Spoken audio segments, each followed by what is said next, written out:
നമസ്തേ. ചാരം പൂശിയ നഗ്നത ഇന്ത്യയെ ലോകത്തിനു മുന്നിൽ നാണം കെടുത്തുകയാണോ? കുംഭമേളയുടെ വഴികളിൽ നിന്ന് കേൾക്കുന്ന വിമർശനത്തിന്റെ ചോദ്യമാണ് ഇത്. ഒരിക്കലൊരു വട്ടമേശയ്ക്ക് ചുറ്റുമിരുന്ന 3-piece സ്യൂട്ടുകൾക്കിടയിൽ കാണപ്പെട്ട അർത്ഥനഗ്നനായ സന്യാസിയായിരുന്നു നമ്മുടെ രാഷ്ട്രീയ അടയാളം. നഗ്നത എന്നു മുതൽക്കാണ് നമുക്ക് നാണക്കേടായി മാറിയത്. സ്പെയിനിലെ ടൊമാറ്റോ ഫെസ്റ്റ് ഇന്ത്യയിൽ അല്ലാത്തതുകൊണ്ട് അത് പരിഷ്കൃതം. ലണ്ടനിലെ നോ ട്രൗസേഴ്സ് ഡേ സായിപ്പ് ചെയ്താൽ അത് പരിഷ്കൃതം, ഇന്ത്യയിലായിരുന്നുവെങ്കിൽ അത് അപരിഷ്കൃതം. എന്നാൽ ഇതാണോ നമ്മുടെ സനാതനധർമ്മത്തിന്റെ കാവൽക്കാരായ നഗ്നരായ സന്യാസിമാർ ചെയ്യുന്നത്?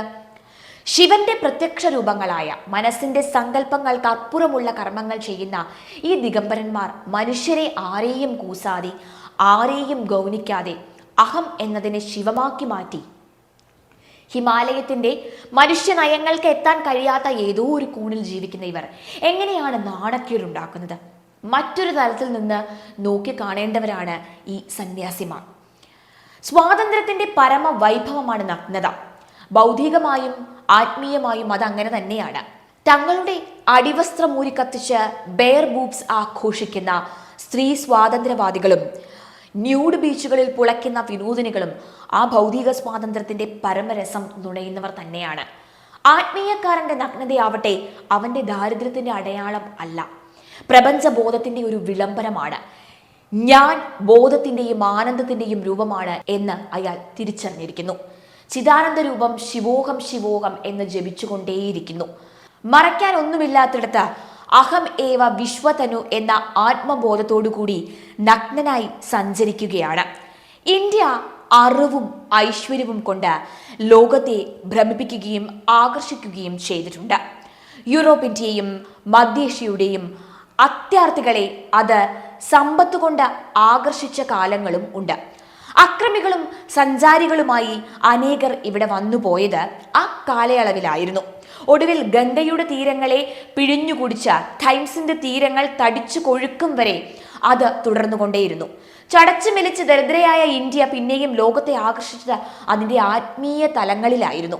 അവിടങ്ങളിൽ നിന്ന് ഉയർന്നു കേട്ട ത്യാഗം എന്ന വാക്ക് അതിൻ്റെ തീക്ഷ്ണ സൗന്ദര്യത്താൽ ലോകത്തിൻ്റെ ദുരാർത്ഥികളെ ലജ്ജിപ്പിക്കുകയും അത് ഇരിച്ച് ഭസ്മമാക്കുകയും ചെയ്തു. ആ ആത്മീയതയാണ് ചാരം പൂശി നഗ്നമായി ഗംഗയിലേക്ക് ഇങ്ങനെ നടക്കുന്നത്. കൊളംബോ മുതൽ അൽമോറ വരെയും 7-ാം കടൽ കടന്നും ഒരു യുവയോഗി അത് പ്രസംഗിച്ചു നടന്നിരുന്നു.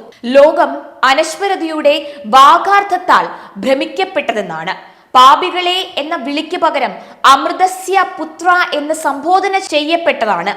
അമേരിക്ക എഴുന്നേറ്റ് നിന്ന് കൈയടിച്ചു എന്നാണ്. അമൃത് വിമോഹനമായ ഒരു വാക്കാണ്. അത് നിത്യതയുമായി ഇണചേർന്നിരിക്കുന്ന ഒന്നാണ്. നശ്വരമായ ലോകത്തിനെ അത് സനാതനമാക്കി മാറ്റുകയാണ്. ആ അമൃത കലശങ്ങളുടെ സ്മരണകൾ തണ്ടൂരസാഗരം തേടുന്ന ഹൃദയരേഖകളുടെ സഞ്ചാരമാണ് കുംഭമേള. അത് തികച്ചും സനാതനമായ ഒന്ന്. ആദിഗുരുവിന്റെ ജഡകടാഹ സംരംഭങ്ങളിൽ നിന്നുഴറിയൊഴുകിയ ജ്ഞാനഗംഗ ദ്വാപര സ്മരണകളുടെ കേശവാംശ പ്രവാഹിനിയായ യമുനയെ അദൃശ്യ ബോധധാരയായി ഒഴുകിപ്പടരുന്ന സരസ്വതിയുമായി കണ്ടുമുട്ടുന്ന വിശുദ്ധ ഘട്ടമാണ് പ്രയാഗ് എന്നത്. ജ്ഞാനവും ഭക്തിയും വിശുദ്ധിയും ഒന്നിച്ചൊന്നായി ചേരുന്ന ഒരിടം. ജ്യോതിർഗോളങ്ങളുടെ സ്ഥാനമാനങ്ങൾക്കപ്പുറം ഈ ഭാവാത്മകത കുംഭമേളയെ ആത്മീയമാക്കി മാറ്റുകയാണ്. കേവലം കുളിക്കടവിലല്ല അത്, തന്ത്രസാധനകളുടെ സംഗമ ഭൂമി കൂടിയാണ് അത്. ലോകത്തെ ആകർഷിച്ച എല്ലാ രത്നങ്ങൾക്കും അപ്പുറത്ത് അത് ചാരം കൊണ്ട് മൂല്യവത്താകുന്നത് എങ്ങനെയാണ്? പട്ടുകുപ്പായങ്ങളെ നഗ്നതയുടെ താണ്ഡവം ജയിക്കുന്നത് എങ്ങനെയാണ്? നാളെ നമ്മെ അടിക്കാനുള്ള വടി ഇന്നേ നമ്മെ കൊണ്ട് വെട്ടിക്കുകയാണ് വിമർശകർ. കുംഭമേളയുടെ വരവ് ചിലവ് കണക്കുകൾക്ക് പിന്നിൽ ഇതാണുള്ളത്. രാജ്യസമ്പത്ത് ധൂർത്തടിക്കുന്നു എന്ന ചിലവിന്റെ ആക്ഷേപങ്ങൾക്ക് മുന്നിൽ വരവിന്റെ സർവ്വ ആയുധങ്ങളും നിരത്തിവെച്ച് നാം യുദ്ധം ചെയ്യുകയാണ്. സർക്കാരിന്റെ വരുമാനം ഉണ്ടാക്കാനുള്ള ഒരു മഹാമഹം മാത്രമാണത് എന്നതായിരിക്കും നാളത്തെ ആരോപണം. ആത്മീയ പ്രാധാന്യത്തെ സാമ്പത്തിക പ്രാധാന്യം കൊണ്ട് ഹരിച്ചു കളയാനാകും ഇനി നാളത്തെ ശ്രമം. ലാഭമല്ല കുംഭമേളയുടെ മുടക്കിനാണ് അടിസ്ഥാനം. വിഭൂതി നൽകുന്ന സന്ദേശവും ലാഭത്തിൻ്റെതല്ല, ത്യാഗത്തിൻ്റെതാണ്.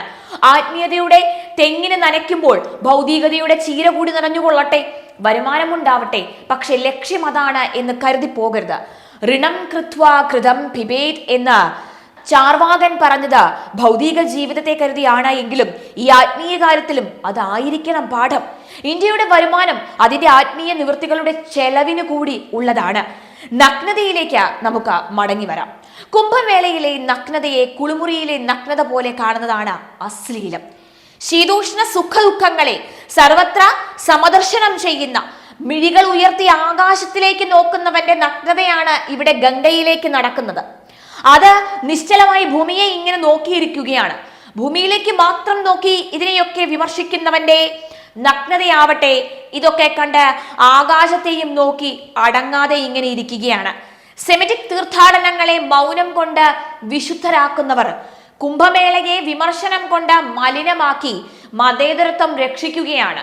ഇന്ത്യൻ ആത്മീയതയെ മനസ്സിലാക്കാൻ നല്ല വെളിച്ചം എന്ന ഒന്ന് ആവശ്യമുണ്ട്. പക്ഷേ അതിനുള്ള സൂര്യൻ ഉള്ളിലാണ് ഉദിക്കേണ്ടത്. അതില്ലാത്തവൻ നിത്യ അന്ധകാരത്തിലിരുന്ന് കറുത്ത പൂജയെ ഇങ്ങനെ തപ്പിക്കൊണ്ടേയിരിക്കും. മകരസംക്രാന്തി മുതൽ മഹാശിവരാത്രി വരെ മോക്ഷം തേടുന്നവർ അമ്മയിൽ മുങ്ങി നിവരുകയാണ്. ജനിക്കാനും ജനിമൃതികളുടെ വേരറുക്കുവാനും അമ്മയിൽ മുങ്ങേണ്ട വിശുദ്ധ നാട് ഇതല്ലാതെ വേറെ ഏതാണുള്ളത്? ഗംഗാമാതാവ് പാപനാശിനിയായി മോക്ഷദായിനിയായി യുഗങ്ങളിലൂടെ ഒഴുകിക്കൊണ്ടേയിരിക്കുകയാണ്. അനേകം ഗിരിതടങ്ങളിൽ നിന്നും പുറപ്പെട്ടു വന്ന മനുഷ്യർ ഒരേ കടലിലേക്കെന്ന പോലെ അവളിലൂടെ ശിവനിലേക്കും എത്തുകയാണ്.